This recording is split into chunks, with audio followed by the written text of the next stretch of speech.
Imagine living under the cruelest Roman emperor in history, Caligula. Living your life in constant fear that you may be assassinated for a crime that you didn't commit, or tortured because of a supposed assassination plot that you had devised.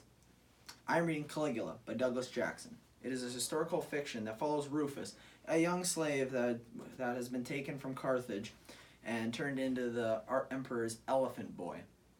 And he goes through many hardships and ends up persevering in the end.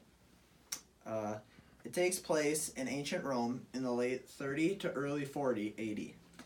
So people who may like Roman history, or even people who like stories of perseverance, would actually love this book, as I loved it myself. It's actually very similar to I, Claudius, which follows another Roman emperor, Claudius.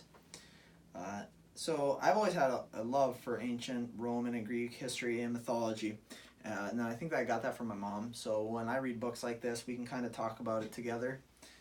And another reason I really appreciated this is because how easy my life is, and that I don't have to live in this time period where like poverty is not as big of a deal, and there's not as much bloodshed and war and sickness and all those other terrible things. And I'm going to read an excerpt.